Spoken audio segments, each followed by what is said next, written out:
This is Lisa from Mobile Tech Review, and today we're going to look at the Acer Aspire P3. This is their latest Windows tablet, 11.6 inches. It looks almost identical to the Iconia W700 that we reviewed about 6 months ago, a little bit more. So we have this. It's like an iPad case. Pretty unusual thing to see with a Windows tablet, but why not? We're going to look at it now. So just to confuse the heck out of us, Acer is calling this, the Acer Aspire P3, an Ultrabook. Does this look like an Ultrabook to you? Probably not so much. Does it look like a tablet with a keyboard case? Yeah, definitely. I would say that's really what it is. So don't be too confused. It is a tablet with an accessory Bluetooth keyboard that doubles as the case. It's actually a pretty nice looking case too. Acer has put out a couple of real tacky vinyl looking leisure suits, and this one now, it has a nice kind of real leather look to it. I'm sure it's not leather, but a little ridge here because it folds.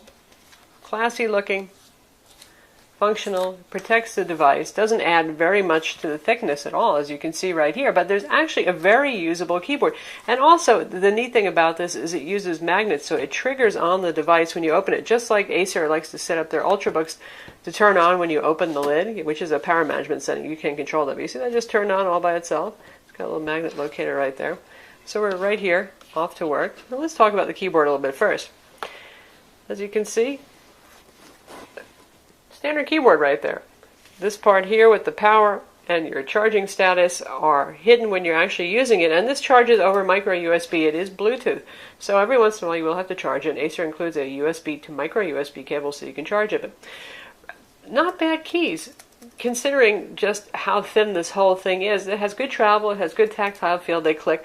I actually typed a review on this and I thought I was going to hate it, and I turned out to like it. It's not backlit, you don't get everything here. And I actually like this solution better than the keyboard, the discrete keyboard that used to come with the Acer Iconia W700, which we have right over here.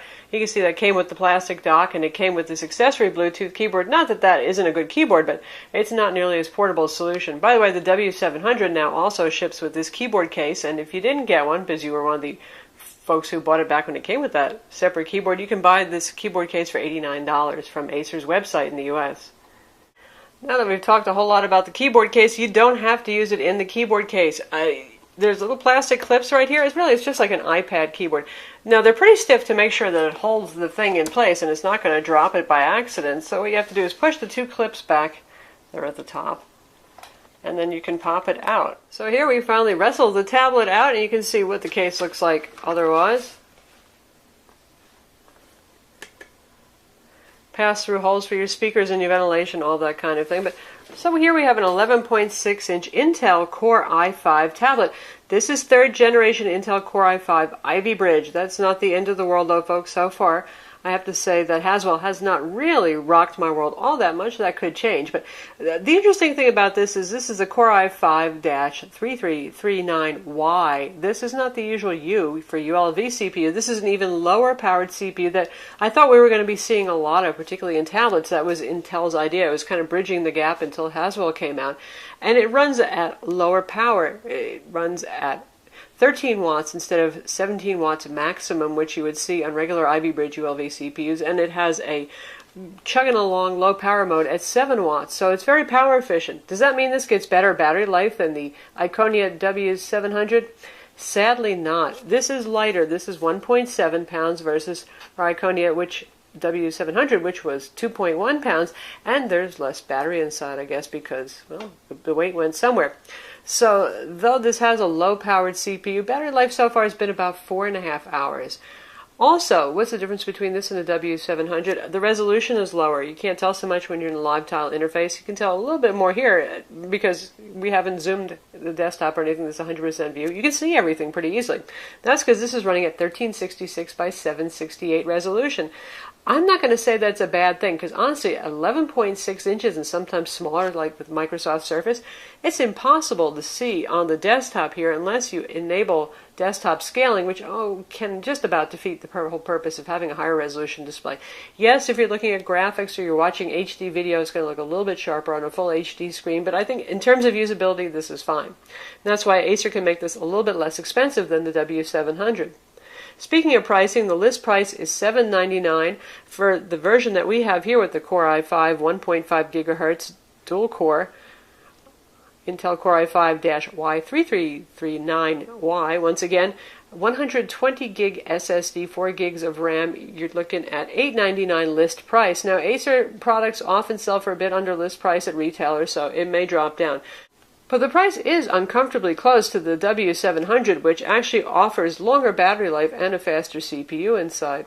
And here again, we have it in front of the W700, and you know, separated at birth, right? You couldn't tell these guys apart at first. A couple of the controls have moved around just a little bit, but otherwise, they're using the same casing and the same industrial design, the same footprint, the same size, the same thickness. Back is only minorly different. That's what the back looks like on our P3. And the back on our W700. Just about identical, right? So in terms of looks, in terms of casing, you're looking at the same thing with these guys. In terms of display quality, this is an IPS panel. It has wide viewing angles, really nice color saturation. You can see that. Really good colors.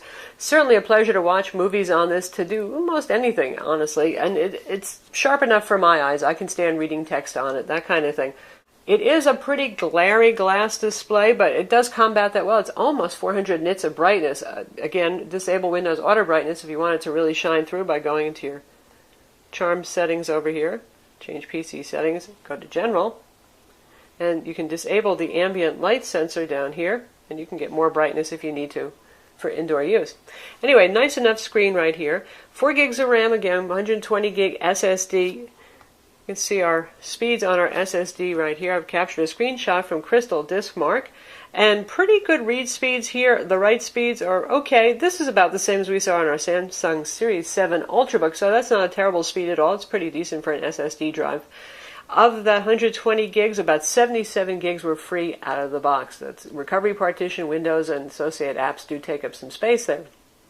If you need to expand storage with this, you're going to have to use a USB flash drive or an external hard drive. There is no SD or micro SD card slot on this. The same is true of the W700, by the way. Let's take a look around this device. First off, capacitive button here. No, this is a hardware clicky button. That's good because it's pretty easy to accidentally press capacitive buttons right there. So if you want to get back to the last thing you were doing or back to the Windows Metro screen, you press that clicky button right there. On the side, we have our charging port right here. This uses the same charger as the Acer Aspire Ultrabooks and as the W700. One USB 3.0 port right here, our micro HDMI. Up top, we have ventilation holes. Core i5 does have to breathe. Speaking of ventilation holes, boy, pretty quiet operation here. It's not an Intel Atom. It's not a fanless design, but it's not a loud computer, even when it's doing something like playing HD video. On this side, we have our hardware volume controls. This is our power button. Here's your 3.5mm combo headphone jack. And over here, we have our speakers, which, as you can see from this labeling right here, Dolby Home Theater Audio. It's actually pretty loud. For an 11.6-inch tablet, sounds pretty good. And we'll listen to that in a minute. On the front, we have a 1-megapixel webcam. There's an ambient light sensor as well. Pretty decent webcam, certainly good enough for Skype. And on the back, 5-megapixel camera.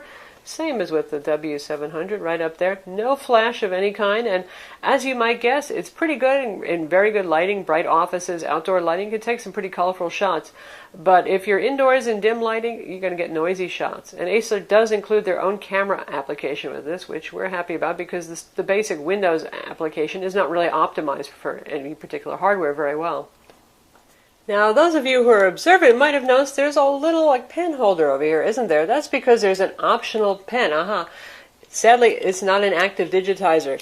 I'll prove it to you. Here's a Wacom pen. This is from my Samsung Series 7 Slate, standard Wacom tablet PC pen.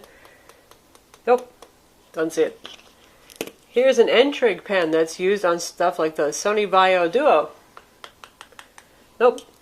Here's a capacitive stylus like you can use with an iPad or an Android tablet. Yep, that works. So, capacitive only if you want to use a stylus with this guy. Not as precise, not as pressure sensitive, but better than nothing for those of you who want to take notes or doodle.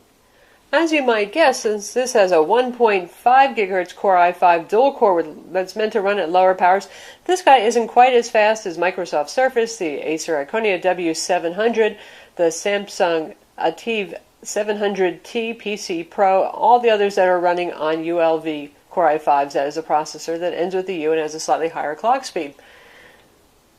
You can see our Windows Experience Index right here, 6.3 for processor. That's a couple of points lower. Usually we see 6.9 to 7.1, depending on whether it's a Core i5 or i7 ULV. 5.9 for memory, pretty much standard. That must be single channel memory that tells us for that score. 4.7 for desktop graphics, 6.1 for 3D graphics, 8.1 for the SSD, pretty decent score there.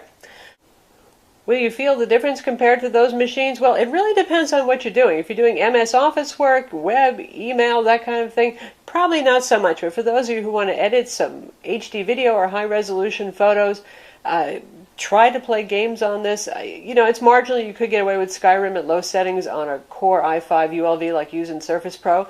Here, you're really going to be pushing it too hard. The frames per second are just going to really be too low. We're talking like 20 frames per second, even at low resolution and low settings. So there it will make a difference. So it depends on what you want to do.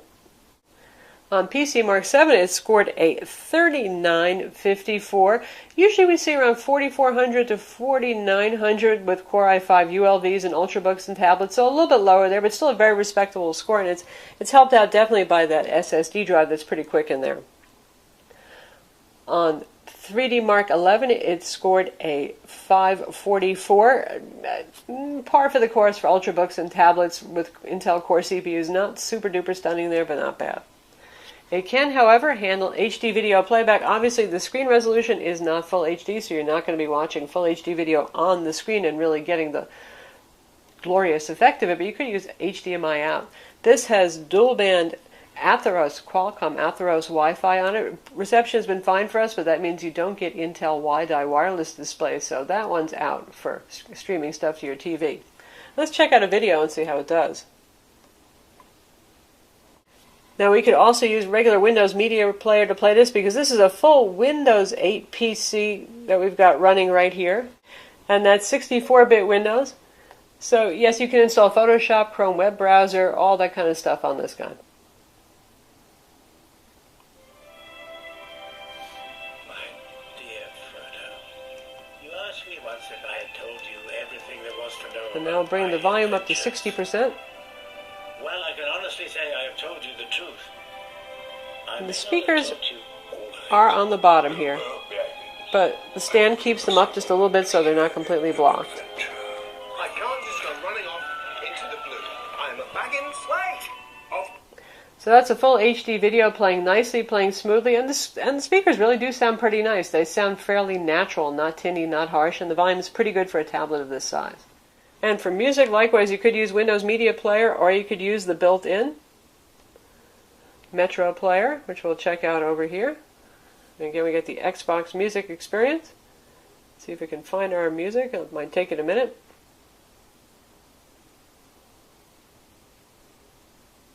Aha, there we go.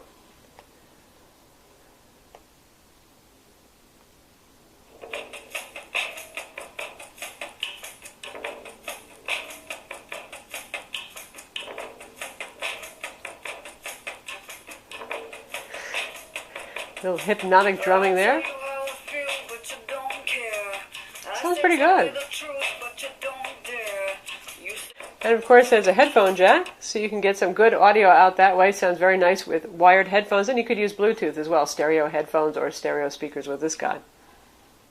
And now we're in Shark Dash, which was preloaded on this, and it's not the right device for Skyrim, but you can certainly play the games that are in the Windows App Store just fine. Entertain yourself, entertain your kids.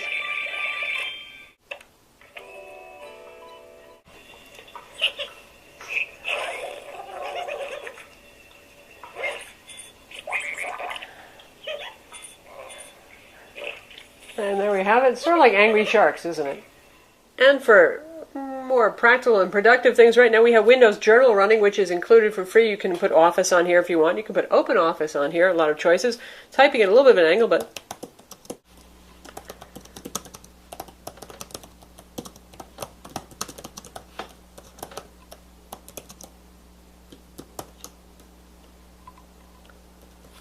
so there you go. I was typing along pretty quickly. I'm at a slight angle, and that's pretty darn good. That's actually correct. So, yes, the keyboard does work. I have not really had a lot of practice with this. It's just fine for doing emails, even for writing longer documents, too. clearly this guy has some strong selling points compared to Atom tablets that are on the market, including the HP NVX2. That's an Atom tablet we liked an awful lot. It had a clamshell design with a separable keyboard, because this guy has the full Intel Core i5 CPU. Even if it is the Y series version, this is about 5 times faster than the current Intel Atom that's being used on Windows 8 tablets. So for those of you who just need a little more oomph, but you don't want to go over $1,000, that's what the Acer Aspire P3 is for. Again, the thing that's going to hurt it the most is Acer's own W700, though, because you can find those for around $899 as well, and you get more horsepower and a little bit longer battery life. So that's the Acer Aspire P3. It should be available any day now. Mid-June says Acer for release. So if you're looking for something a little bit more affordable than Acer's own W700, well, that would be the P3, and we'll have to see what actual retail prices are like now that we know the suggested retail. But I think the W700 is the P3's own worst enemy. I'm Lisa from Mobile Tech Review. Be sure to visit our website for the full review, and don't forget to subscribe to our YouTube channel.